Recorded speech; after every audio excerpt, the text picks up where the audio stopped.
Saudações, terráqueos! Eu sou o Leonardo Regazzini e esse aqui é o Tapiocast. Estão aqui comigo hoje Juan Vilela. Fala, Juan. E aí, galera, tudo bem? Tá aqui com a gente o sempre presente Salomão Neves. Ouvinte operante, pessoal. É nós na fita. E tá aqui com a gente hoje o nosso convidado do dia, o professor Armando Júnior. Olá, professor. Olá, pessoal. Obrigado aí pelo convite. Espero que a nossa discussão seja bem interessante aí para todos os nossos ouvintes. Maravilha, professor. Bom, Salomão, vou passar a bola para você então, porque tá na hora do Tá Sabendo. Opa! Maninho, você tá sabendo das notícias do plano de biossegurança da UFAM? Sim, ele já foi aprovado e agora os cursos estão criando agora grupos de trabalho para se discutir sobre a situação socioeconômica de cada curso. Nós sabemos que a universidade é um universo composto por diferentes planetas, né? Ou seja, diferentes cursos com diferentes realidades, né? A Faculdade de Estudos Sociais, que é composta pelos cursos de Economia, de Administração e de Contabilidade, cada um desses cursos, em seu universo, vai criar grupos de trabalho específicos para verificar a situação socioeconômica dos alunos para poder avaliar como vai ser o nosso retorno às atividades. E também como é que a gente consegue trabalhar pela internet, né? Como é que a gente vai fazer se, de repente, se é viável ou não nós virtualizarmos as nossas aulas. Então, esse daí, por hora, é o nosso informe da semana e, que nem diria aquele quadro do Fantástico, estamos de olho. Muito bom, Salomão. Já emenda, então, o nosso próximo quadro. Tá na hora daquele abraço. Sim. Antes de mandar um abraço, a gente tem um convidado especial, né, que é o professor Armando Júnior.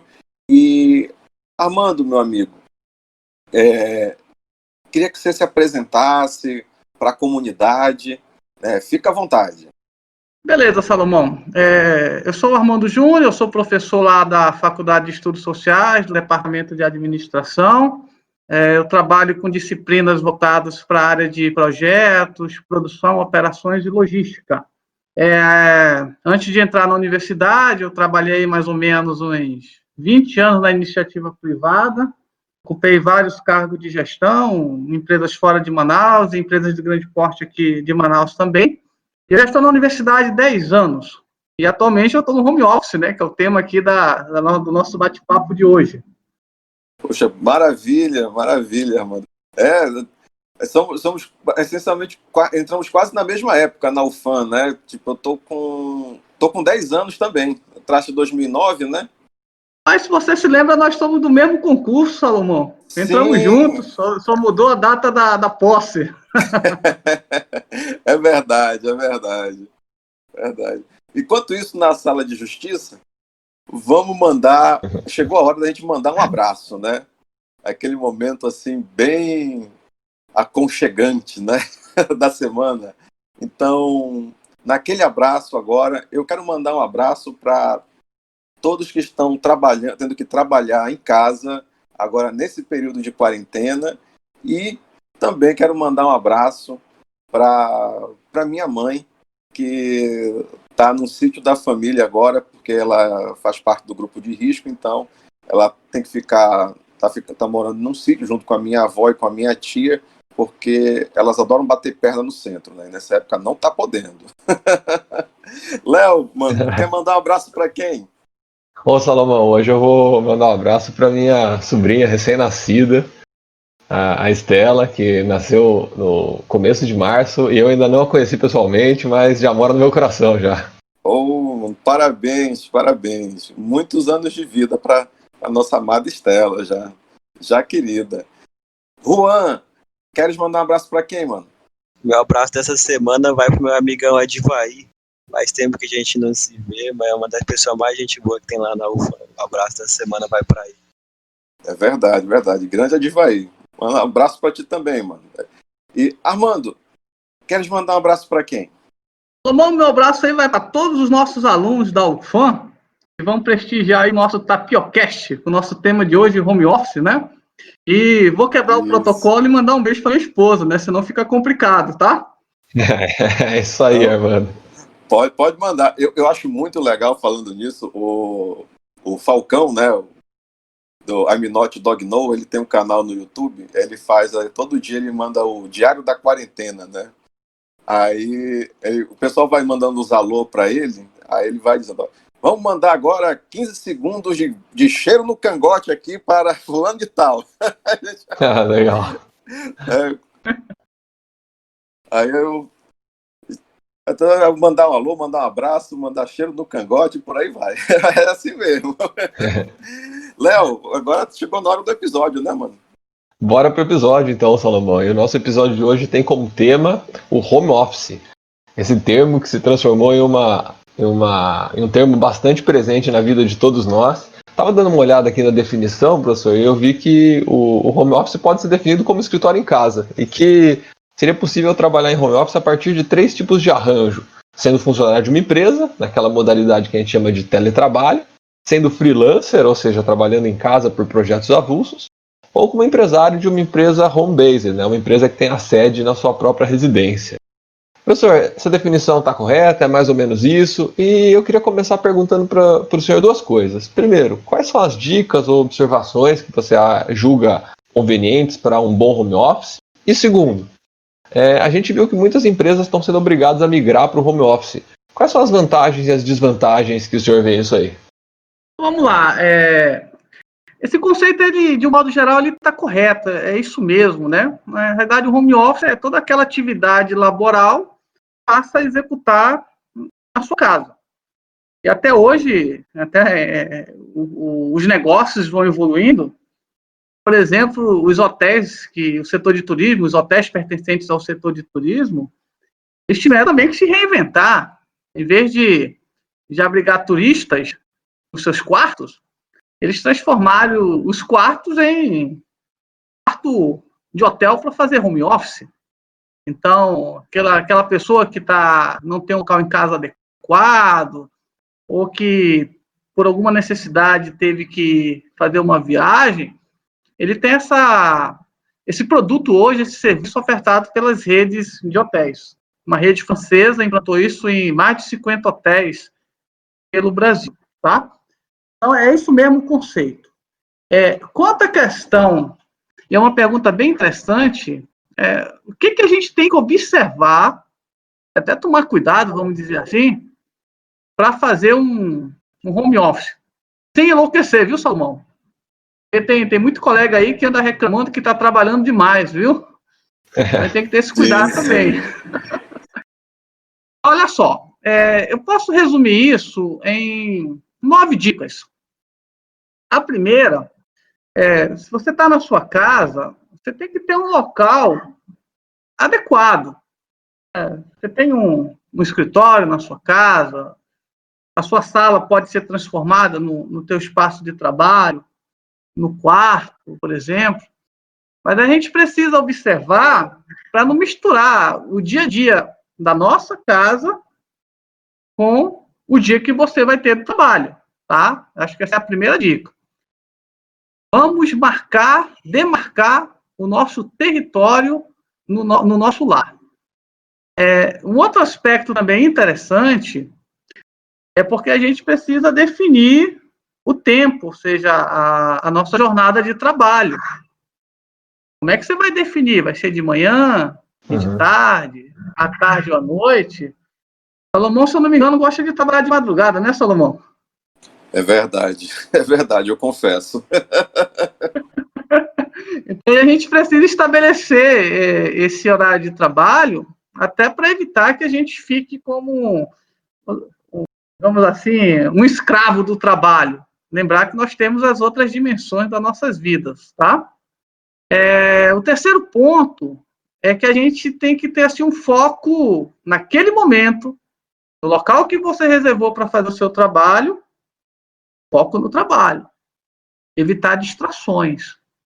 E aí imagino aí para a dificuldade que alguns colegas têm, eu venho conversando com vários desde março, que tem me relatado o seguinte: é difícil trabalhar com filho em casa, aquele movimento diário, vai para cá, vai para ali, pai, mãe, não sei o quê, papapá, isso acaba gerando interrupções.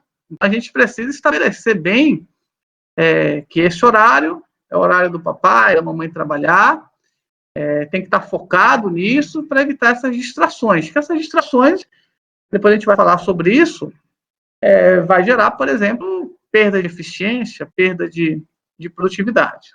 Tá?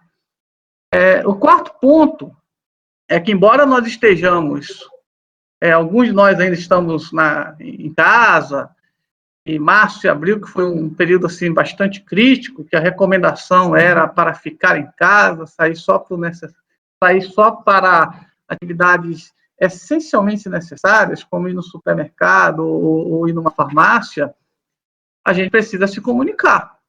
Não posso, o Salomão não pode, o Léo não pode, o Juan não pode, ninguém pode ficar sem se comunicar.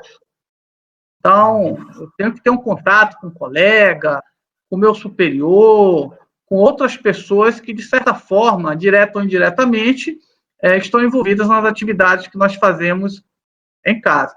Comunicação é muito importante até para a gente manter as nossas relações sociais. Com certeza. Dentro do ambiente de trabalho. E aí, um aspecto interessante também, que vai para a questão do planejamento, que é a nossa quinta dica. Eu preciso ter um plano de trabalho, por exemplo, se eu tenho anotado aqui do meu lado, tudo que eu tenho para fazer até amanhã, que é sexta-feira, e eu já estou montando as minhas atividades que eu vou fazer na próxima semana. A minha lista até amanhã ainda tem 3 itens pendentes. Eu preciso me dedicar bastante hoje ainda e amanhã para tentar cumprir com a agenda que eu estabeleci para mim mesmo. Importante também que, mesmo estando em casa, a gente precisa fazer pausas, 10 minutinhos. A gente não vai tomar um café lá na Neide, né, Salomão? Mas vamos tomar um café aqui em casa, dar uma ligadinha para um colega, vamos acessar um site aí para ver o que está acontecendo no Brasil e no mundo, vamos ver se a vacina já está aprovada. Então, vamos fazer pequenas pausas, que essas pausas são importantes, inclusive também na modalidade presencial. A 7ª dica é o contato humano, não físico. A gente não está podendo ainda abraçar o colega, apertar a mão. Mas vamos chamar o colega aí numa mensagem uma transmissão de vídeo, via celular, fazer uma reunião pelo Skype. Então, esse contato humano, mesmo que virtual, ele é muito importante porque ele vai trazer para a nossa casa um aspecto mais próximo da nossa realidade que nós temos no trabalho convencional, ou seja, no trabalho presencial. Dica importante também, que é 8, manter o seu local que você estabeleceu na sua casa arrumado. Até porque é o teu local de trabalho. Então, tem que estar bem separado, o que está pendente, o que está para fazer, o que já foi feito. Então, manter a tua estaçãozinha lá, a tua mesa, o teu computador sempre limpo, sempre arrumado, a garrafinha de álcool gel ali do lado, tá? Então, é importante manter essa questão da limpeza e da organização. E, por último, que eu considero o mais importante, o expediente tem hora para acabar. Então, Sim. Você tem que estabelecer o horário. Nossa, isso é difícil, né, mano? Terminar o seu home office. Diga lá, Salomão. Não, tá falando que é difícil esse negócio do horário, né, mano? É complicado, né? Mas, assim, eu tenho escutado muitos relatos de colega e perguntaram assim, como é que tá o teu trabalho? Rapaz, estou trabalhando muito. Mais do que eu trabalhava. Isso é uma coisa que a gente precisa, assim, tomar cuidado. Senão o trabalho realmente acaba consumindo aquele tempo que você tem aí com o teu filho, com a tua filha, com a tua esposa, para relaxar, tá? O trabalho é legal, mas você tem que ter o teu tempo também na sua casa, desligado do trabalho. Isso é importante porque senão você vai ficar com demanda e entra à noite, entra à madrugada aí e você vai estar trabalhando. O tempo passa, né? Acho que a gente precisa fazer esse equilíbrio do tempo que a gente vai efetivamente destinar para o trabalho e o tempo que a gente vai destinar para nossas outras atividades. Então, por exemplo, 17h30 eu encerro o meu expediente, viu, Salomão? E aí eu vou correr. 1 hora de corrida. Com máscara ou sem máscara, mano? Eu corro sem máscara porque a Correr área com aqui perto máscara. de casa é tranquila, não tem praticamente só eu correndo, entendeu? Bem segura a Maravilha, área, não maravilha. tenho contato com ninguém. Então são essas as dicas, entendeu? Para a gente fazer um bom trabalho em casa. Não, muito boas as dicas. Armando, então, do ponto de vista das dicas, acho que está bem claro. Eu trouxe bastante contribuições importantes. E fica a dúvida que eu queria saber um pouco de você, se você tem uma visão mais positiva ou mais negativa acerca desse processo das empresas migrando para o home office, sabe? Queria que você falasse um pouquinho das vantagens e desvantagens que você vê nisso aí. Beleza. Eu vou dividir isso sob 2 perspectivas, tá? Uma perspectiva enquanto trabalhador, a minha experiência própria, tá? Como servidor, como professor da UFAM, e vou tentar aqui incorporar o lado do empregador, tá bom? Sim, sim. Então, assim, vamos começar pelo lado do empregador. Essa questão do home office virou aí uma palavrinha assim que da moda, né? Se a gente entra aí para ver a quantidade de busca que a galera tem feito aí nos sites de busca, com certeza elas estão, essa palavrinha home office, trabalho em casa, ela está lá, está bem disparada a questão das dúvidas, das consultas que a galera tem feito. Aí tem uma questão importante, porque aqui no Brasil, de um modo geral, a maioria das empresas, pública ou privada, vamos generalizar assim, prepararam tudo para que a gente fosse para o local de trabalho. Uhum. Não é verdade? Por exemplo, agora a gente está aqui conversando, mas imagina, por exemplo, essa discussão que o Salomão colocou aí lá no Tá Sabendo, né? A questão aí dos preparativos para a gente voltar para as nossas aulas presenciais. Estava preparado para fazer trabalho remoto, Salomão? Aí eu vou jogar a pergunta aí, o Juan também, o Léo. Como é que vocês avaliam isso daí? Estava preparado para trabalhar remotamente? Olha, pessoalmente, eu não estava nem um pouco preparado, assim. Até porque a gente a gente trabalhou junto no SED, né, no ensino à distância, tudinho, então tem toda uma série de técnicas que a gente precisa ter e o planejamento ele tem que ser bem rigoroso ali, né, e a forma que você trabalha com os alunos é totalmente diferente, né, então quando a gente preparou ali o nosso plano de ensino lá no ano passado ainda, a gente não pensava, não tinha planejado nem, de forma nenhuma esse tipo de possibilidade, né? Verdade, Salomão. né? E contigo, Léo, foi mais ou menos assim também? O que tu acha? Não, eu fui pego totalmente de surpresa. Inclusive, eu acho que a gente, como instituição de ensino, acho que a gente até tem que fazer uma meia-culpa, né? Acho que a gente está demorando muito para encontrar uma solução para esse problema. Sei que não é fácil, mas assim, a pandemia pode acabar em um mês, mas podem ter novos surtos, né? Novas estirpes, a gente não sabe o que vai acontecer com o vírus, então acho que a gente tem que fazer um esforço para tentar, pelo menos, se preparar para que, caso a gente não possa voltar com as aulas presenciais, a gente tenha condição de ter alguma aula, né? Porque também a gente não pode ficar na solução fácil. Não, a aula, ensino à distância não é tão bom quanto o presencial, então vamos esperar o presencial voltar. Tá, mas e se demorar, sei lá, 6 meses, 1 ano, 2 anos? Então acho 2 que anos, né? passou da hora da gente pensar em alternativas. Não, com certeza. E assim, tem, na minha opinião, assim, eu vejo que tem males que vêm para o bem, né? Porque eu acredito que muitas dessas tendências agora, de comportamento, né, que nós estamos tendo nesse tempo agora da pandemia, eu acho que eles vão permanecer, mesmo depois que tenha a vacina, tudinho. Né? Por exemplo, eu estou achando ótimo fazer orientações agora em casa, né, pela internet, pelos aplicativos, tudinho, né? E também de pensar nessa forma de se criar materiais complementares para auxiliar os alunos também, né? Mas, assim, se nós tivéssemos basicamente ali numa situação onde não houvesse a pandemia, provavelmente esses insights assim não teriam vindo na minha mente, né? Sim, sim, é verdade. Acho que toda crise oferece uma oportunidade de aprendizado, viu, Salomão?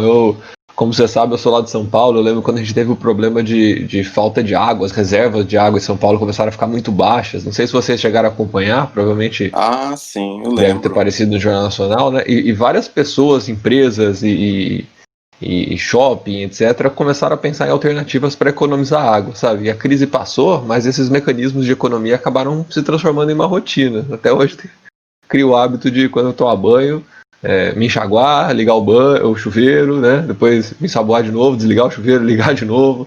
Então as pessoas às vezes estranham, mas são hábitos que ficaram dessa época. Então acho que talvez essa crise do coronavírus, esse isolamento forçado, pode acabar forçando a gente a aprender a lidar com novas ferramentas de trabalho que são mais eficientes, mas que a gente simplesmente desconhecia, né? Acho que o nosso exemplo das reuniões do departamento são sensacionais, né? Como era difícil marcar uma reunião, conseguir fazer uma reunião no departamento. Hoje em dia a gente faz a reunião pelo Google Meets, tudo acontece com uma facilidade, a gente assina pelo sistema integrado, né? O SEI. Isso. Então não precisa ficar correndo atrás de professor para assinar. Acho que tende a haver grandes revoluções aí em diversos setores da economia. Fico pensando no cartório, né? Logo, logo a gente vai pensar em formas de autenticação digital de assinatura. Vixe, cartório vai tá com um problemão aí. Mas sabe uma coisa que eu fico me questionando a respeito dessa questão do home office? Queria saber qual a opinião do Armando. Eu comecei a ver algumas empresas falando que vão adotar o home office para sempre, em termos definitivos, sabe? E queria saber do Armando como que ele vê essa possibilidade, né, diversos setores da economia de adotarem o home office como uma solução, como um modelo definitivo, permanente de trabalho.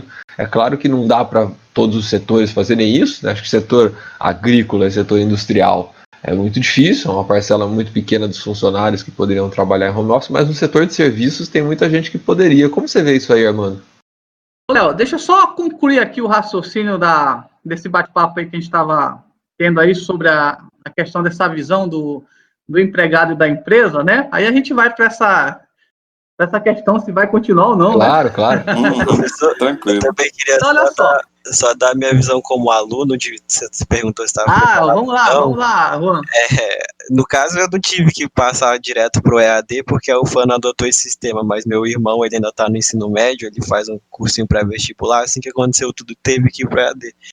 Aí aqui que também foi pego desprevenido, porque o computador de casa não estava arrumado, ele teve que fazer pelo celular, a gente ia arrumar mais tarde, aí teve que apressar e arrumou o computador, tudo para fazer o EAD.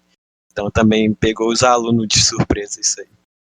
Todo mundo estava preparado. Legal. De um modo geral, a gente pode chegar à conclusão que, no caso do Brasil, né, as nossas empresas, as nossas instituições, elas não estavam preparadas, tá? Uhum. E essa pandemia, a gente tem o lado ruim e tem as oportunidades que o Léo falou e que acabam realmente surgindo, né? A gente está aí no meio de uma quarta revolução industrial, que é a virtualização do físico com o ambiente virtual. E a gente viu agora uma aceleração assim, muito intensa dessas tecnologias. Tipo, as nossas reuniões agora, como o Léo falou, né? Pô, vamos fazer pelo Meet. Vamos usar o SEI para fazer os nossos processos, tudo digital. Na boa. A coisa andou e andou bem. Tá? No setor privado, aconteceu uma coisa assim bem atípica também. Porque os sistemas do setor privado, os ERP da vida, eles foram preparados para o cidadão ir lá na empresa e trabalhar. Lógico, já tem várias empresas que já têm essas ferramentas que o empregado consegue acessar o sistema de casa, etc, etc. Tá? Mas, de um modo geral, as nossas organizações públicas e privadas, elas foram estruturadas para a gente ir para lá e para trabalhar. E agora, em função da necessidade, a gente passou a utilizar assim, de uma forma muito intensa essas tecnologias. Aí vem a questão do lado do empregado, né? Então, assim, eu tenho mantido uma rotina assim bem disciplinada. Inclusive, eu estou acordando mais tarde, viu, Salomão? É mesmo? Rapaz. Porque o que acontece, né? Aí um lado já positivo aí do home office, viu, Léo? Antes eu acordava 5 horas da manhã. Até porque minha aula é 7 na UFAM. Ah, E aí eu sim. saía de casa 20 para as 6 para não pegar congestionamento, né? E aí, 15 para as 7, 20 para as 7 eu estava na UFAM. Agora eu tô acordando 6h30. Faço o café, leio o jornal, leio a internet. 15 para as 8 eu começo a trabalhar. Pego até meio-dia. Almoço. Agora com 2 horas de almoço, tá, Salomão e Léo? Antes era 30 minutos. 30 minutos. Então, eu aumentei meu tempo de almoço também, né? Aí eu trabalho de 2 até 17, 17h30 e vou correr. Aí minha horazinha de corrida. Aí quando eu volto, tomo banho e vejo o que aconteceu até 8 horas, 8h15, tá? Depois eu vou assistir minha novela, tá? Assim, se você me perguntar, e eu já começo a responder a pergunta que o Léo fez, tá? Olha, tô gostando, viu? Tô em casa, a minha produtividade quanto pesquisador aumentou muito. Estou conseguindo resolver um monte de coisa, aqueles problemas que a gente tem, viu, Salomão, de coordenação de curso, que você sabe bem. É verdade, é verdade. Até de uma forma assim mais tranquila, né? Estou coordenando um curso de educação à distância, e nós não paramos, tá? O Sim. semestre se encerrou agora, nesse final de semana, com as provas finais. Fizemos tudo online, Salomão. Nossa. Então, tudo online. Correção automática em tempo real. Então, assim, a gente acabou também implementando outras funcionalidades do nosso ambiente virtual e o desempenho, assim, os resultados foram muito satisfatórios, tá? Eu estou na expectativa, como os demais colegas professores, do nosso retorno. Eu acredito que o home office, bem utilizado, ele chegou para ficar, viu? Agora ele precisa ter contratos, vamos dizer assim, né? Como é que vai ser a gestão disso? Até porque eu Isso. preciso, do ponto de vista da organização público-privada, contratualizar isso com um colaborador, com um servidor público. Fazer uma espécie aí de pacto por resultados, tá? Eu acho que em muitas das atividades, realmente ela chegou para ficar. Como é uma tendência hoje também, em função dessas tecnologias emergentes, aí eu vou falar um pouco de outros países, Alemanha, Finlândia, Dinamarca, Áustria, Suíça, eles já fazem isso há bastante tempo lá. Eu acho que agora as organizações brasileiras, até o serviço público brasileiro, ele vai pensar muito sobre essa possibilidade de, aonde tiver condição, nós vamos deixar o colaborador e o servidor home office. É uma coisa que eu acho que vai continuar, tá? E aí, se a gente utilizar bem essas tecnologias, com certeza aí nós vamos ter aumento de produtividade e também de melhoria da qualidade de vida. Pô, Salomão, eu não passo mais 2 horas no trânsito todo dia, cara. Tu acredita? Pois é, isso é uma coisa que eu também estava pensando aqui, né? A nossa qualidade de vida, ela melhorou bastante, assim, a gente sai menos de casa também, né? E aí, consequentemente, a gente fica mais tempo focado também, porque eu me lembro pelo seguinte, né? Quando, por exemplo, eu não tinha carro, eu vinha de ônibus para a faculdade, eu pegava 2 ônibus para chegar na faculdade para ir dar aula. Nossa, eu já chegava destruído na sala de aula, já chegava estressado, né? E agora não, agora você tem um tempo agora para você agir mais, de forma mais lenta, né, mais devagar. Você acorda, você vai tudo no teu ritmo, né? Acho que isso é uma coisa que é muito legal, assim, você tem que ter uma disciplina, mas essa disciplina ela fica adequada ao teu ritmo, né? Verdade, Salomão. Armando, a gente gosta mesmo é de uma boa polêmica nesse programa, sabe? E, Manda lá. e acho que começou a surgir alguns debates, assim, sobre essa possibilidade da migração das empresas para esse modelo de trabalho home office, e isso acabou levando a uma inevitável discussão sobre questão salarial, né?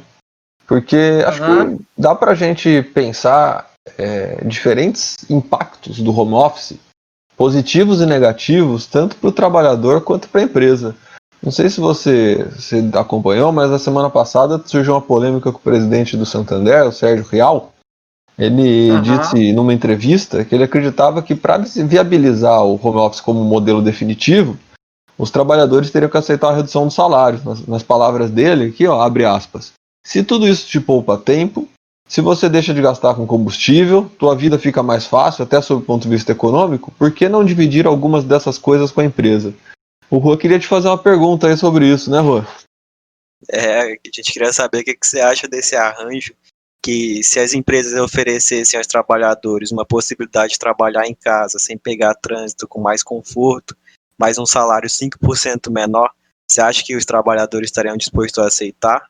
Você vê que se isso tem algum efeito na forma de trabalhar, ou de produzir, ou dar lucro para a empresa? Ou no Vamos lá. Isso é salário? uma questão delicada, né? Vamos lá. Sob duas perspectivas novamente, tá? Eu já falei a minha percepção enquanto funcionário. Aí vamos lá para o lado da empresa, né? Pô, é bem polêmica essa declaração aí do presidente do Santander. Eu perguntaria para ele o seguinte, né? Você vai reduzir infraestrutura física também? Você sabe aí que Sim. tem manutenção, a tua conta de energia vai cair, seguro que você paga, risco ao teu negócio. Então, a gente tem que botar na balança. Eu acho que uma boa conversa entre empregado e empregador, eu ainda vou colocar até mais polêmica nessa discussão, tá? Eu acho que eu consigo ser mais produtivo em casa. Poderia estar negociando algum tipo de bônus por produtividade, alcance de resultados. Porque hoje tem uma tendência, de novo voltando para as tecnologias emergentes, tudo aquilo que a gente pode fazer no mundo virtual, eu não preciso mais no mundo físico. E eu vou ter ganhos de redução de imobilização em ativo, riscos ao negócio, despesas operacionais, despesas administrativas. As empresas vão ganhar muito dinheiro com isso, viu, Juan? Léo, Salomão. Então, isso vai gerar belas discussões, tá? É um assunto polêmico, porque eu não posso só pensar em reduzir o salário do cidadão, do empregado. Eu tenho que discutir quanto é que tu vai economizar aí também, do ponto de vista da empresa, né? Não é pouca Uhum. grana, não. Acho que não. Eu não sei, Salomão, você quer comentar primeiro?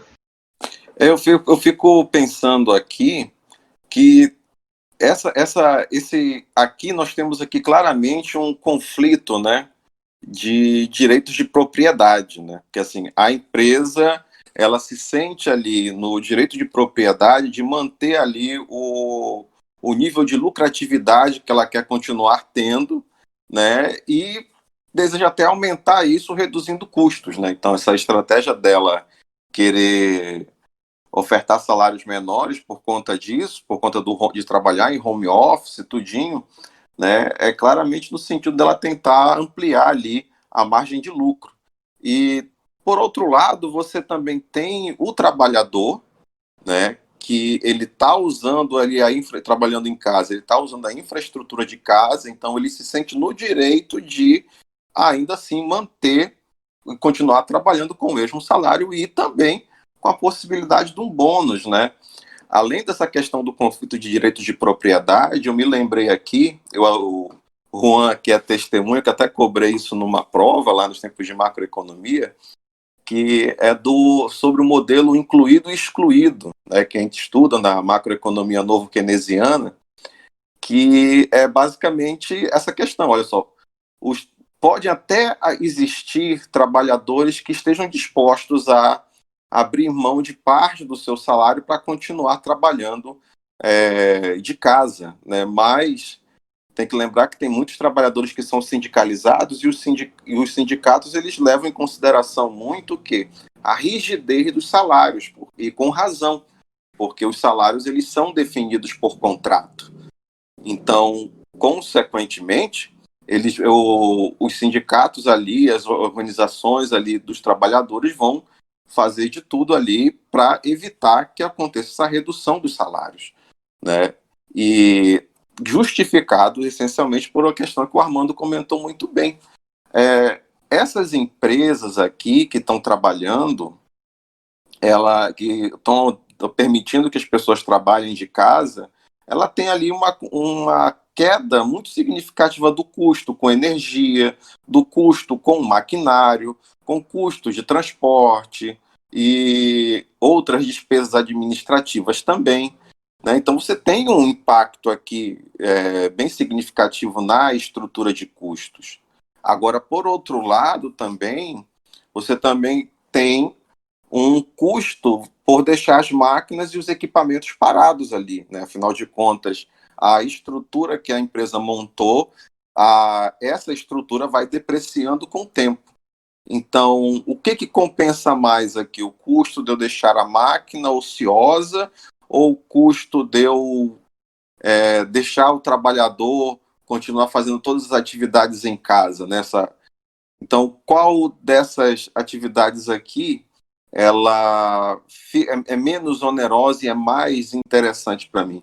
Eu penso que, né, dependendo da situação, você tem muito mais vantagem você trabalhando com uma infraestrutura, com uma capacidade ali uma capacidade relativamente reduzida, né, o tamanho da empresa diminuir, enquanto que os funcionários ali, tipo, da parte administrativa e das partes que não necessitam que você trabalhe presencialmente, que eles trabalhem em casa, né, e vão produzindo em casa, né, inclusive com a possibilidade de benefícios aqui, né? Então, quer dizer, temos aqui uma questão muito interessante de conflito de direito de propriedade agora, né? Por isso que a gente precisa analisar essas situações considerando os dois lados, né? Pois é, Salomão, eu penso, mais ou menos, eu estava analisando aqui questão de custos e benefícios, sabe? Fico pensando, se fosse mais barato para a empresa, se fosse mais vantajoso, porque assim, tanto para os trabalhadores quanto para as empresas eu consigo ver vantagens e desvantagens. Acho que para o trabalhador, a principal vantagem é não ter que se deslocar até o trabalho. Pelo menos para mim, isso é de longe a principal vantagem. Porque, queira ou não, a gente acaba gastando com combustível, a gente fica preso no trânsito. Acho que isso para mim. E tempo é dinheiro também, né? A gente acaba gastando aí 20 minutos, meia hora, tem gente que gasta 1 hora para chegar no trabalho.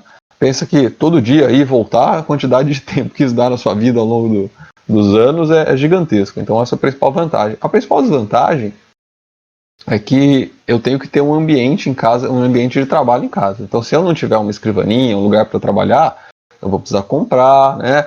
Tem que ver se isso cabe na minha casa. Tem gente que mora em uma residência muito apertada, mora com mais gente, não tem como ter esse espaço de trabalho.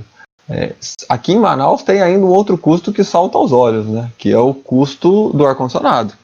Porque no trabalho normalmente a gente tem ar-condicionado. Em casa a gente não costuma manter o ar-condicionado ligado à tarde.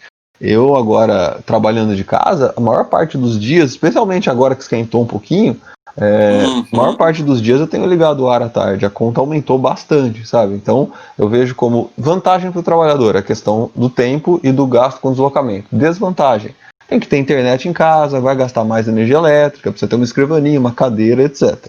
E para a empresa? Bom, para a empresa a principal vantagem é ter um espaço físico menor, poder colocar um espaço físico menor à disposição dos trabalhadores. Isso gera economia, certo? Se os trabalhadores não estão lá, ela pode ter um escritório menor, portanto pagar um aluguel mais barato, ela vai ter conta de energia menor, ela vai gastar menos de internet, menos de água, etc. Então tudo isso acaba fazendo uma diferença muito grande no caso de algumas empresas.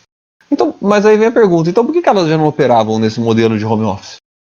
Provavelmente, e falo pela pouca experiência que eu tenho com poucas empresas, provavelmente porque elas verificavam uma perda de produtividade, uma dificuldade, não que o trabalhador ia trabalhar menos, mas que ela perde a capacidade de controlar melhor o trabalho dos seus funcionários e orientar no sentido da produção que a empresa deseja, certo? Senão todo mundo estava trabalhando home office. Não está. Por quê? Porque as empresas acreditam que esse não era, né, o melhor modelo de negócios para ela. O prejuízo para elas em termos de produtividade era maior do que o benefício em termos de custo. Então, acho que tudo isso vai ter que entrar na conta na hora de entender o que vai acontecer com o mercado de trabalho.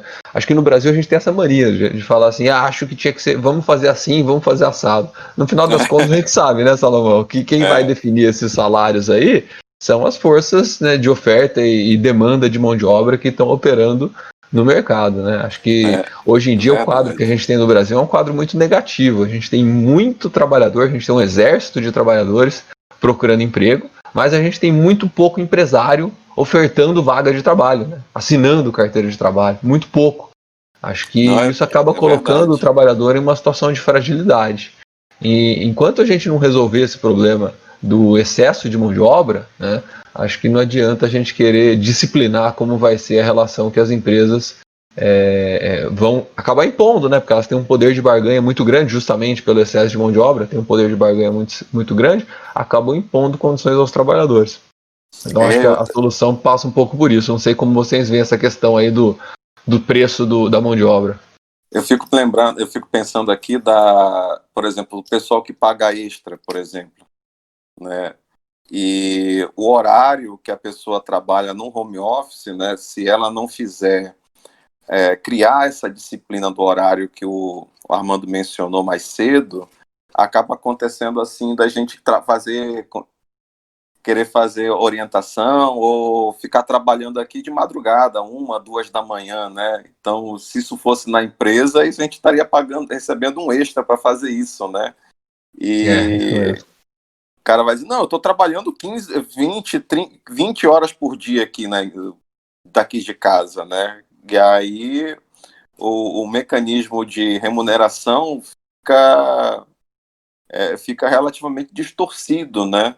Eu não sei como é que as empresas poderiam pensar em como remunerar o trabalhador nesse sentido, se é por hora trabalhada, como é que monitora as horas trabalhadas também, né? Ou se remunera por resultados, né? Eu acho que, inclusive nesse ambiente agora, né, de indústria 4.0, dessas informações assim, eu acho que são pontos aí que as empresas vão ter que começar a discutir para o futuro, né?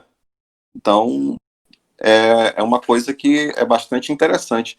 Inclusive, né, Léo e Armando, eu acho que isso daí deve estar acontecendo com a gente também, com as nossas reuniões de monografia, com as nossas reuniões da iniciação científica, com os trabalhos que a gente está fazendo, por exemplo, montando atividades extracurriculares, né, as atividades especiais, que nesse campo agora, sobretudo no EAD, essas questões ficam muito mais evidentes agora, a questão do tempo e a forma como você vai trabalhando em casa com esse tempo, né?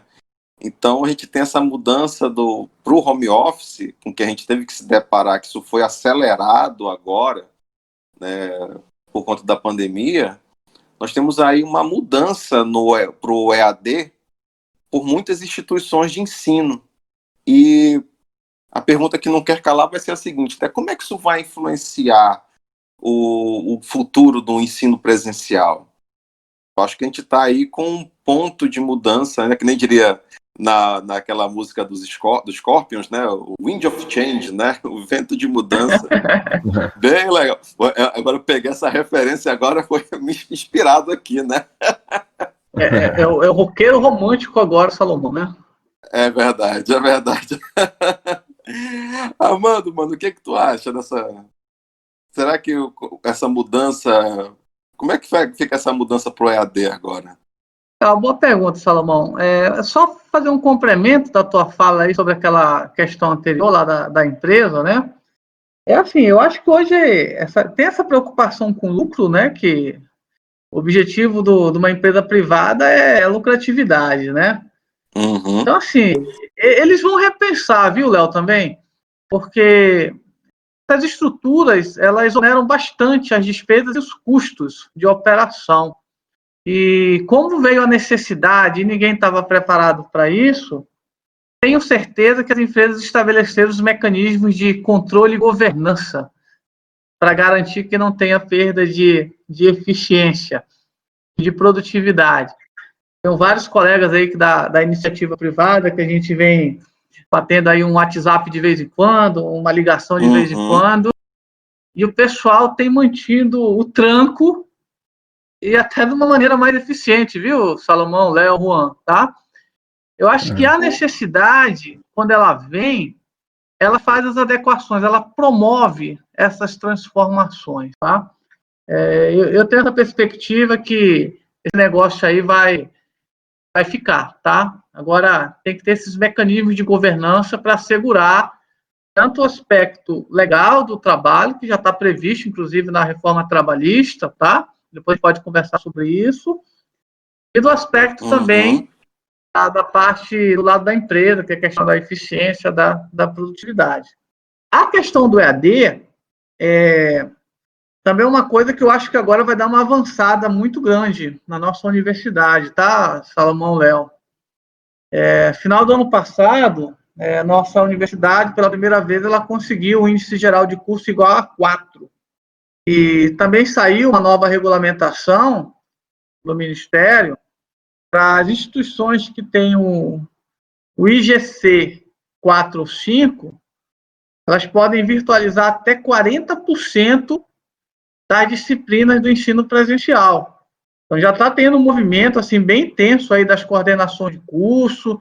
Esse trabalho aí está sendo capitaneado pela PROEG. Eu já participei de algumas reuniões do NDE, do nosso curso de administração, e a gente já está fazendo todas essas previsões na reformulação do PPC. Sim. Então, é uma coisa aí que a gente deve usufruir dessa oportunidade, inclusive legal, que tem um respaldo legal pelo Ministério, para a gente realmente trabalhar e fortalecer a educação à distância nos nossos cursos presenciais. A UFAM ela tem ocupado um espaço assim, bem interessante, o Salomão sabe disso, porque ele falou aí, ele já trabalhou aí com a gente aí lá pelo Centro de Educação à Distância, com introdução à economia, macroeconomia, já é parceiro de longa data, né? É verdade, é verdade. Então, hoje a UFAM já oferece cursos de graduação no estado de Roraima, estamos oferecendo lá no Acre, Cruzeiro do Sul e pelo interior do Amazonas. E a gente está só aguardando aí a liberação da CAPES, da parte orçamentária, a gente abrir o vestibular e vai ter turma lá em Rondônia também, viu, Salomão? Ai, Rondônia, olha que legal. Puxa, então, assim, bacana. A UFAM ela já tem essa tecnologia, tem um centro de educação à distância, lógico, com o aumento da demanda, vai necessitar aí de um reforço de gente lá, né, de colegas lá no SED, porque fazer AD requer estrutura, não é só o professor chegar, montar, não. Tem todo um aparato, equipe multidisciplinar, tem uma série de aspectos que devem ser levados em consideração para a gente fazer ensino à distância, não é não, Salomão?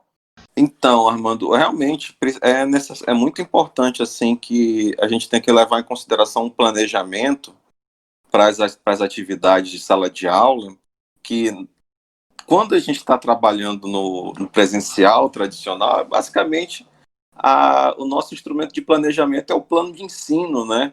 E quando a gente está trabalhando com, por exemplo, numa atividade de EAD, esse planejamento ele tem que ser muito mais detalhado, porque você tem que, antes de começar o curso, tipo um mês, 2 meses antes, você já precisa estar com todos os seus slides prontos, você precisa estar com todos os vídeos prontos, as atividades com os alunos, as provas, os gabaritos das provas, né? E isso, quando a gente trabalha no presencial, basicamente, nós vamos fazendo isso enquanto está passando a disciplina, né?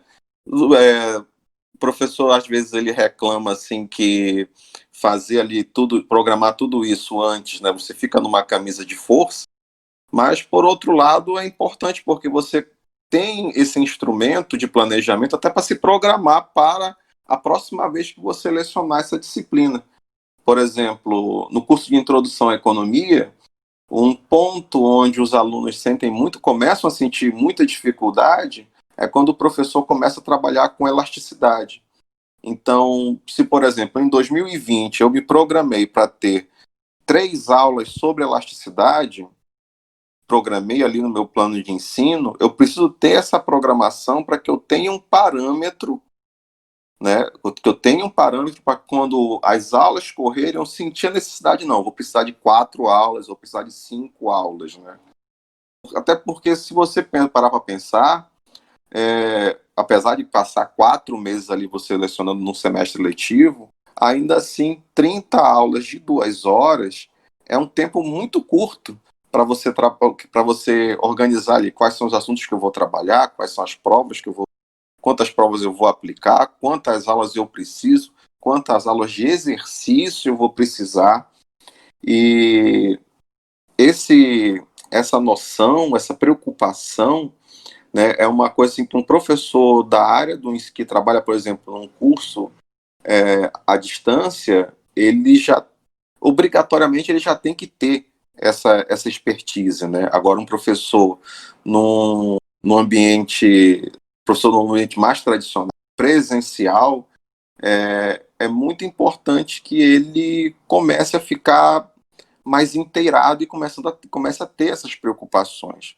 Uma outra preocupação também que a gente precisa ter é com a nossa desenvoltura, né, na frente da câmera.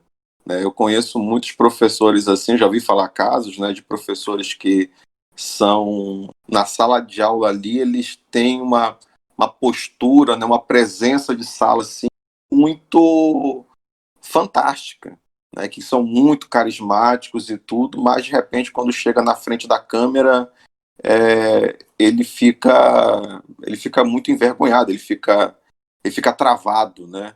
É igual, tipo, vocês já deram entrevista para jornal? O cara, quando o pessoal...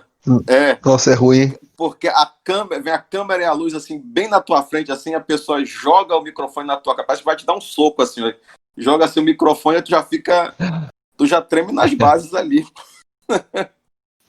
Tem um vídeo famoso de uma repórter entrevistando um médico na rua, e daí ele começa a responder, ele fala, portanto, não sei o quê, não, peraí, falei errado, vamos de novo. Aí ela fala, estamos ao vivo, senhor. Tem um negócio aí, viu, Léo?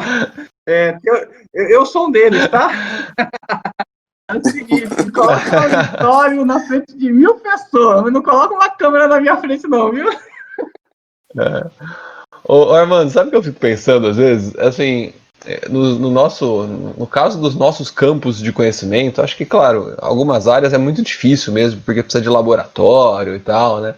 Mas no caso das áreas de conhecimento cuja a universidade, o ensino, né, se resume muito a professor, lousa e giz, será que daqui 15 anos vai ter ensino presencial de economia ainda, administração, ou será que vai ser tudo EAD? Pensando assim, um bom professor, um professor dando uma boa aula online, né, o custo marginal de você ampliar o número de consumidores, né, é muito próximo de zero, né, a aula já está ali, já está gravada, né, fico pensando, será que daqui a uns 15 anos todos os brasileiros não vão estar tendo aula de economia em EAD em 2 ou 3 excelentes universidades? Tem até um negócio interessante, né? Já tem aí algumas vertentes aí de alguns teóricos, também decorrentes aí dessas tecnologias emergentes. Então, há 2 anos atrás saiu um estudo aí que 10 profissões que vão deixar de existir até 2030. Elas vão deixar de ser cursos tradicionais, como nós temos hoje, e vão passar a ser habilidades. Administração e contabilidade estão dentro dessas áreas, tá? Então, isso tudo vai depender aí da velocidade dessas transformações. O Schwab, que é o fundador e o presidente lá do Fórum Econômico Mundial em Davos, na Suíça, uma frase do livro dele, que é a Quarta Revolução Industrial, mais ou menos assim: nunca na história da humanidade deparamos com tantas oportunidades e, ao mesmo tempo, digamos assim, com um futuro sombrio, porque realmente a gente não sabe o que vai ocorrer daqui a alguns anos com a proliferação dessas tecnologias emergentes. Muito se fala em substituição disso, do profissional A, B, por um robô, por um equipamento, esse tipo de coisa, tá? Eu acredito aí que o papel do professor sempre vai ser necessário, independentemente desses avanços. O que vai mudar, talvez, vai ser a forma como a gente vai estar se enquadrando essas várias disciplinas, né, dentro desse contexto de mudança. Essas mudanças, elas tendem a ser assim, muito rápidas. E agora, com essa pandemia, com certeza, a coisa vai se tornar, esse trem vai andar mais rápido, aí, como falam nossos colegas mineiros, né? O trem vai andar mais rápido. E a gente vai ter que se adequar a essas mudanças, né? E vamos ver o que vai dar. Pois é, e resistência sempre tem, né? A gente vê que, mesmo em um contexto extraordinário, que é o contexto de pandemia, a gente vê um grupo grande de professores que acha que só pode voltar às aulas quando tiver a vacina, né, Salomão? Como é que você vê isso aí, Salomão? Eu acho, assim, que realmente, assim, é uma situação complicada, né? Mas vamos tentar esquematizar aqui, né? O professor, ele vai pensando assim, repara, ele está pensando ali na segurança dele, então a maximização da utilidade dessa situação para ele, né? A maximização da satisfação, leva em consideração um ambiente onde ele esteja completamente seguro, onde ele consiga ter um controle mais significativo da situação, né? Mas aí ele pensando no normal que havia antes, né, de março, né? Antes de a gente começar a ter aqui a suspensão das aulas, né, e depois a suspensão do calendário acadêmico. Mas, por outro lado, nós temos aqui os alunos que, para maximizar a satisfação deles, eles precisam seguir no curso, né, para poder, de repente, conseguir pleitear uma vagas com maiores salários no mercado de trabalho. Então, você tem aqui um arranjo que se torna cada vez mais difícil você ter aqui um arranjo eficiente em Pareto, né? Então, um arranjo eficiente em Pareto seria o quê? Um arranjo que estaria bom tanto para os professores em si, quanto para os alunos, né? No final das contas, né, tanto o professor que não quer se adaptar, né, e quer esperar a vacina chegar, e o professor que vai ter que se adaptar, mas aí há um custo relativamente significativo, tipo, eu tenho que comprar um computador, eu tenho que ter um microfone melhor, eu preciso aqui de um HD maior, de uma câmera que filme melhor, eu preciso de uma mesa digitalizadora para fazer os cálculos, né? Essa situação dele, eu vou fazer todo esse investimento aqui, mas aí eu tenho aqui o aluno, né? Eu tenho que me preocupar com a capacidade de aprendizagem do aluno. Por outro lado, o aluno que quer ter ali o conhecimento, ele quer ter o conhecimento na melhor qualidade possível, né? Tem disciplinas que tem uma dificuldade maior para você passar o conteúdo só, por exemplo, tem matérias que você, trabalhando com um slide ali, você consegue explicar muito bem. Mas tem disciplina, tem temas, né, que você tem que ir para o quadro. Você tem que ir para o quadro, tem que fazer o cálculo, ou pelo menos ali para o Excel, né? Então, essa questão é muito difícil de calibrar uma situação, um arranjo eficiente em Pareto nessa situação, porque ainda assim não fica necessariamente bom para os dois.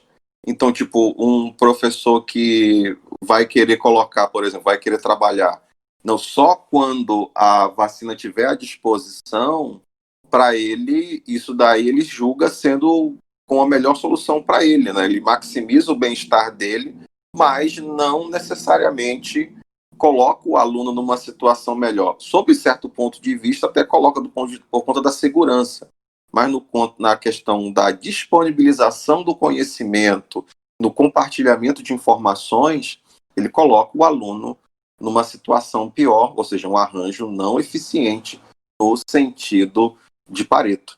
Né? Acho que é mais. Tu pensas mais ou menos dessa forma também, Léo? Penso sim, Salomão. Acho que é difícil acomodar os diferentes interesses envolvidos, sabe? Acho que faz todo sentido, e se parecer uma crítica, né, aos professores não querer voltar por não haver a vacina, não foi. Acho que inclusive está certo. Acho que a gente tem que pensar na nossa segurança em primeiro lugar. O que me incomoda um pouco é a resistência em tentar um modelo de ensino à distância em um contexto anormal, num contexto extraordinário, sabe? Acho Isso. que isso que me incomoda um pouco. Acho que a gente deveria estar fazendo todos os esforços para viabilizar o ensino à distância ao longo do período, durante esse período de calamidade. Depois é depois, né? Acho que a gente deve voltar ao ensino presencial, é claro, mas acho que a gente não pode cair na solução cômoda de falar, enquanto não tiver a a solução, vacina, né? enquanto não a solução de saúde não estiver resolvida, não vamos ter aula nem presencial, porque é perigoso, nem EAD, porque o ensino EAD é pior. Acho que aí é muito cômodo, sabe? Acho que a gente precisaria, assim, eu concordo que o presencial é melhor, mas eu acho que a gente deveria fazer o esforço para dar o melhor que a gente pode com o EAD, enquanto isso. Com todas as dificuldades que a gente sabe que tem, sabe, Salomão? E de fato tem. O professor não tem habilidade, eu não tenho, você não tem, a gente não está habituado com esse tipo de ensino. Uhum. O aluno não está habituado, a gente não sabe como vai viabilizar os mecanismos de avaliação para evitar que os alunos colhem, né? A gente não sabe como vai fazer com os alunos que não têm renda, não têm notebook, não têm internet em casa. E acho que é um problema, mas acho que a universidade também poderia estar se mobilizando nesse sentido. E parece que agora está, né? Porque afinal de contas a conta de luz caiu, o bandejão está fechado. Então, dinheiro para apoiar os estudantes que não têm condição, esse dinheiro existe. É uma questão de rearranjar esse recurso para viabilizar o EAD. Porque se a gente não voltar com a aula no segundo semestre presencial, a gente vai começar a atrasar demais o semestre. E não pode comer semestre, né, Salomão? A lei federal não permite, né? Proíbe, né? Exatamente. Eu penso assim, né, que aqui nós temos aqui uma ótima oportunidade para, inclusive, para você enriquecer a tua aula. Porque você, por exemplo, né, olha o nosso caso, nós temos aquela página de macroeconomia no Facebook. Né, tem ali os gráficos, tem os vídeos com os gráficos, efeitos de deslocamento, as equações sendo resolvidas, né? Então, tem muita coisa assim que quando a gente explica na sala de aula, né, às vezes passa meio batido ali o conteúdo por parte do aluno, né? Tipo, quando a gente está explicando ali, dá uma aula de 2 horas ali, falando ali sem parar, não necessariamente 100% daquilo que a gente falou é absorvido pelo aluno. Às vezes o aluno absorve 30%, às vezes absorve 50%, e esses outros 70%, 50% que eles não absorveram, uma atividade online pode fornecer ali o conhecimento necessário para reforçar, inclusive, e complementar o conteúdo da aula presencial. Então, você tem ali uma possibilidade de você ter ali o melhor dos dois mundos, né? Então, agora, e aqui, né, inclusive que o Armando mencionou mais cedo, né? Agora com esse patamar agora que é o FANTEM de conceito 4, então as disciplinas podem ficar até 40% virtualizadas. Isso significa dizer que você vai se tornar cada vez mais obrigatório no futuro para você garantir uma boa competitividade do teu curso, quando comparado aos outros cursos na cidade, né, e também inclusive no futuro vai para formação, para direcionamento para o mercado de trabalho, tudinho, que os alunos eles já tenham que trabalhar com essas tecnologias já desde cedo, né? Seja para complementar, seja para substituir em parte o conteúdo que está sendo lecionado. Então eu vejo assim, né? Pelo menos é o melhor ali dos dois mundos, ali, um complementando o outro e um se enriquecendo a partir da experiência do outro. Maravilha, Salomão. Salomão, tem até um aspecto. Oh, perdão, Armando, pode Salomão. comentar. Eu peço desculpa aí, Léo. Tem até um aspecto interessante, Salomão. Eu vi uma reportagem no início do ano. Eu faço avaliação de cursos pelo INEP, Brasil afora também. Um colega passou uma reportagem numa cidade lá de São Paulo, não lembro o nome agora, mais ou menos assim, ó, que a iniciativa privada começa a dar mais valor para o aluno egresso do EAD. 2 motivos. Facilidade de trabalhar com tecnologias, disciplina. Porque o aluno do EAD, ele precisa ter uma capacidade muito grande de planejamento, organização e disciplina para dar conta das atividades que são propostas lá por cada disciplina ao longo do curso. E aí, Salomão, a gente pode até, com essas nossas novas experiências, porque o nosso EAD tradicional na universidade, ele é assíncrono. O que é assíncrono? A gente monta a sala e o aluno vai ver a sala no tempo dele, de madrugada, no final de semana.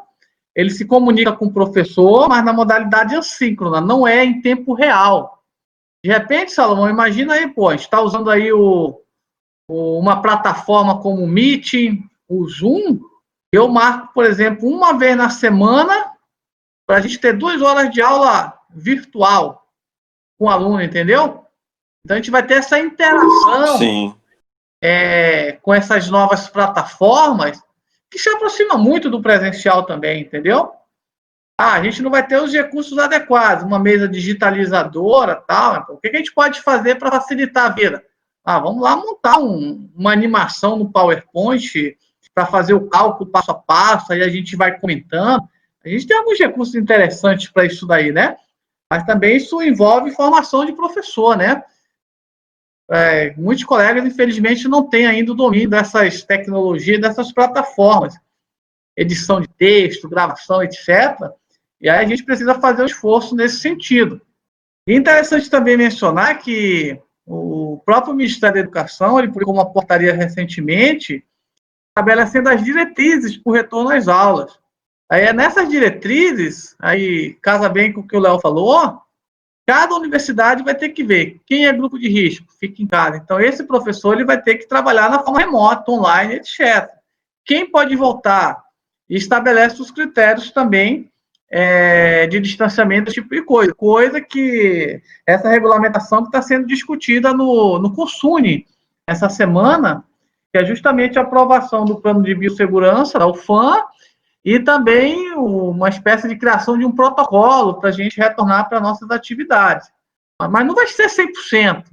Então, essa portaria do Ministério, ela ajuda nesse sentido também. Aquele colega que não se sentir confortável porque faz parte do grupo de risco, esse aí vai ter que trabalhar de forma virtual.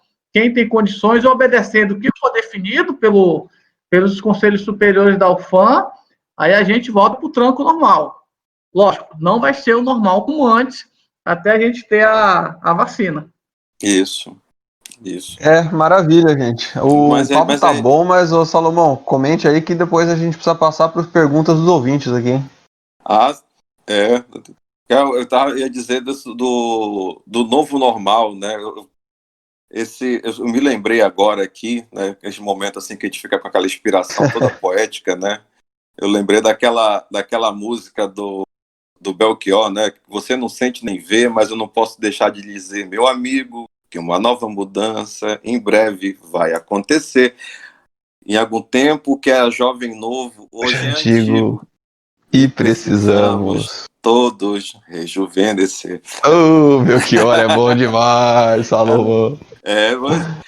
Do disco Alucinação de 1976, cara. Mas assim, esse trechinho da música só foi o que veio na minha cabeça agora com essa fala agora, né? Então, realmente, o que era já é antigo, né? Aquilo que aconteceu ali até fevereiro, né? Agora é uma nova realidade, mesmo depois que a vacina vier, muitas das novas tendências que nós estamos observando agora vão permanecer. E só no Tapiocast aqui que os alunos podem ouvir os professores cantando. Que maravilha. Aproveitando o gancho dos alunos, a gente vai ler a pergunta que enviaram essa semana. Essa semana a gente só recebeu uma, mas foi uma pergunta muito bem-vinda e eu queria muito agradecer a Thaline Oliveira. Ela mandou: Oi, me chamo Thaline Oliveira da turma de Ciências Econômicas da UFAM e mando um abraço a todos os professores. Salve, salve, professor Salomão. Segue a pergunta. Vocês acreditam que o home office pode ocasionar uma sobrecarga de trabalho para o funcionário? E nesse caso, já existe um amparo na CLT? Se não, que tipo de mudanças deveriam ser feitas? Vamos lá. Vamos lá. A pergunta é muito. Passa para o nosso convidado. Salve, salve, Pergunta muito pertinente aí da Thaline, correto? Thaline, o nome dela, né? Isso. Então, olha só. Thaline, um grande abraço. Bom, a gente sofreu uma reestruturação da nossa CLT recentemente. E no artigo 75, a linha C, ela já prevê a questão da modalidade do trabalho em casa, do home office. E a modalidade deve constar expressamente no contrato individual de trabalho. E lá vai ser especificado o que vai ser realizado pelo empregado. Então, no caso de uma nova contratação, isso vai ser totalmente na modalidade, o empregador tem que registrar lá tudo que o empregado vai fazer em casa. Ou se o funcionário já está trabalhando, ele faz um aditivo, né, um termo aditivo ao contrato de trabalho, por exemplo. E essa negociação é feita diretamente entre o empregado e o empregador. Mas aí veio a questão da pandemia, né? E o governo federal, ele emitiu aí a portaria 927, que a vigência dela é enquanto perdurar o período de calamidade pública.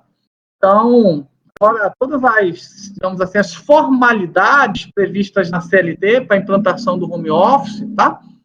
Elas ficam suspensas até o final do ano, tá? Então, aquela empresa até empresa pública que trabalha no regime CLT, ela especifica, olha, não pode ir, agora você vai trabalhar em casa, tá? Então, isso é previsto, sim, na legislação, e a medida provisória 927, ela extingue essa necessidade do aditivo contratual, tá? Até o fim do nosso período de calamidade pública. Bacana. E eu acho que essa questão da sobrecarga, né, que pode ocasionar, é muito da questão da disciplina que tu falaste mais cedo, né, Sim. Armando? Porque você tem que ter ali realmente um horário para começar a trabalhar e um horário para terminar. E do ponto de vista... É igual uma...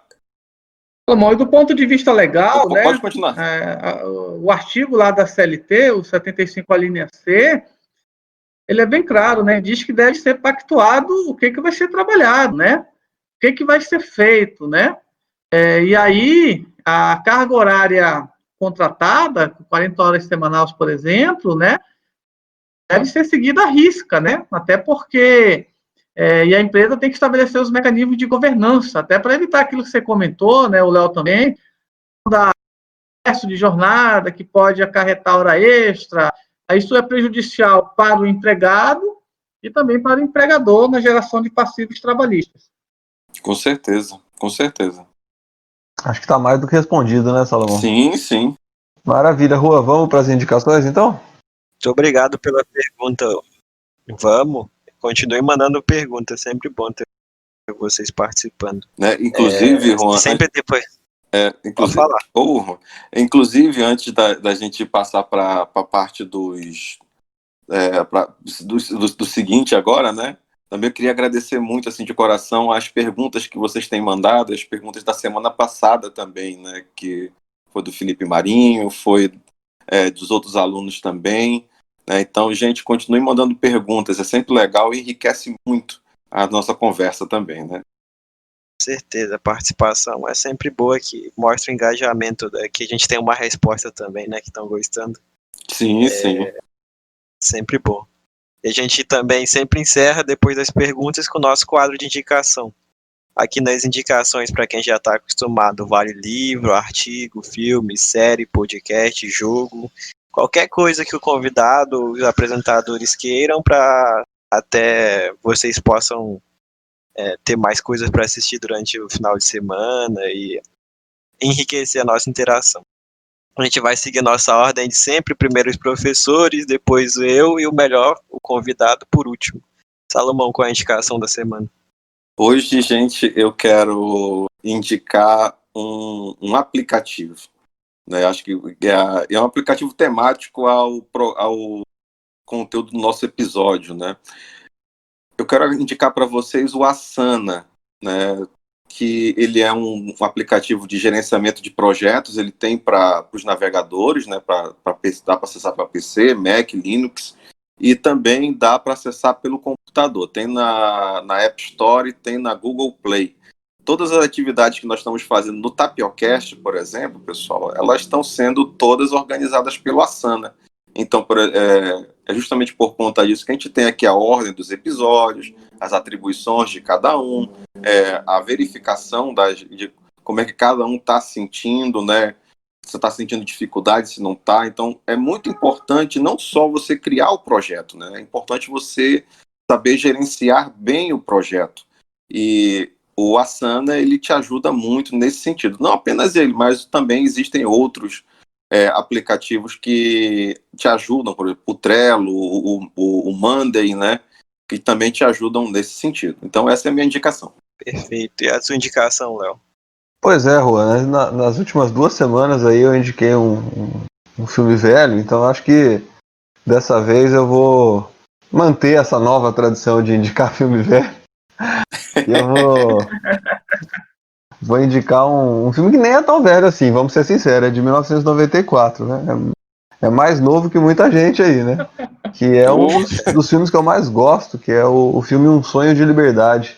Eu dei uma rápida pesquisada aqui e vi que ele está disponível no HBO Go e no Google Play Filmes. Não sei se quem já teve a experiência de alugar um filme pelo Google Play Filmes. Ele está disponível para locação por R$ 7,90. Então, fica aí a dica da semana, o filme Um Sonho de Liberdade. Perfeito, anotado para de filmes para esse.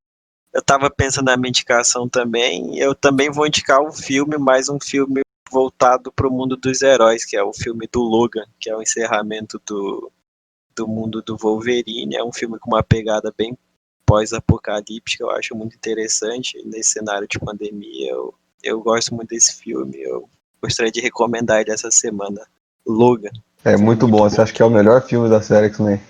É verdade, é verdade. É um dos meus favoritos de herói. E aquela trilha sonora ali da música do Johnny Cash, né? Nossa, do Hurt. Na verdade, a música é do Nine Inch Nails, né? Mas Nine Inch Nails, isso mesmo. Casou direitinho com o episódio. Assim. Deu até vontade de cantar aqui, mas só que eu vou só em outro episódio agora. Vai ter esse episódio agora. Será cobrado. Vamos lembrar, hein, Juan? E agora a melhor indicação pro final. E aí, professor, qual vai ser a sua indicação? Mas acho que vai faltar pipoca, viu, Juan? Pipoca, hoje vai ser ter 3 A gente gosta de filme. Vou indicar um filme também, viu? Aê! Olha, dá uma refletida aí. E tem um filme que é antigo também, tá, Léo? O título do filme original se chama The Doctor. A tradução que fizeram para ele aqui pro Brasil foi Um Golpe do Destino. É um filme que ele é uma história de um médico, tá, de sucesso, professor, e ele fica doente. E ele tratava o aluno, o paciente, não se importando em nada. Apenas o aluno seria um espelho do professor, da forma como ele foi educado pelos professores dele. Ele passava esse comportamento assim por diante, né? E os pacientes desesperados. Está no momento de pandemia, de repensar até a nossa existência, né? O sentido da vida, vale a pena. Acho que ele está no Netflix, R$3,99, se não me falha a memória, mas vale a pena. Fica essa dica. Maravilha, então, terminadas as indicações, gostaria de lembrar todo mundo que está ouvindo que na descrição do episódio tá lá os links para as indicações, né? Para quem não conseguiu ouvir, você falou muito rápido e tal, fique tranquilo que as referências estão lá.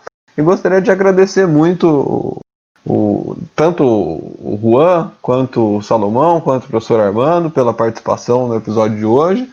Professor, acho que o senhor contribuiu bastante para nossa discussão.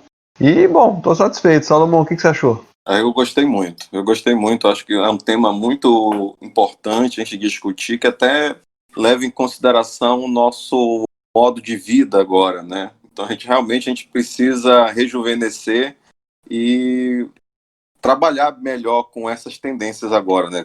Trabalhando de casa, todo dia com disciplina, organização, e também agradecer, né, ao Armando por ter aceito o nosso convite para a gente conversar nessa tarde aqui, né? Nós estamos gravando à tarde.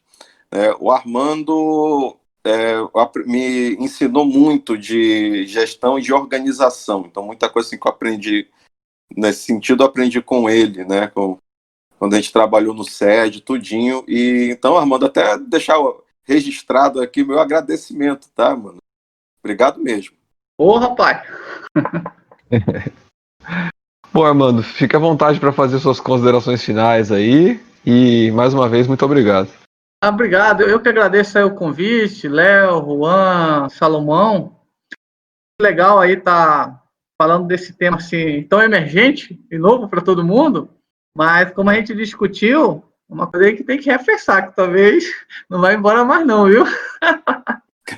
E aí, que desejar sucesso aí pro projeto de extensão. Gostei muito da ideia, parabenizar aí vocês aí que estão com o Tapiocast, tá? E aí, precisando, a gente está disponível aí para outras discussões. Muito obrigado a todos mesmo. Nada, a gente agradece a participação. Então, esse foi o episódio de hoje. Qualquer crítica, comentário, alguma sugestão que vocês quiserem enviar, vocês podem enviar para o nosso e-mail, tapiocastufan@gmail, ou nas nossas redes sociais. É um prazer estar aqui toda semana. Então é isso, pessoal. Valeu e boa semana a todos. Tchau, tchau. Tchau, pessoal. Tudo de bom.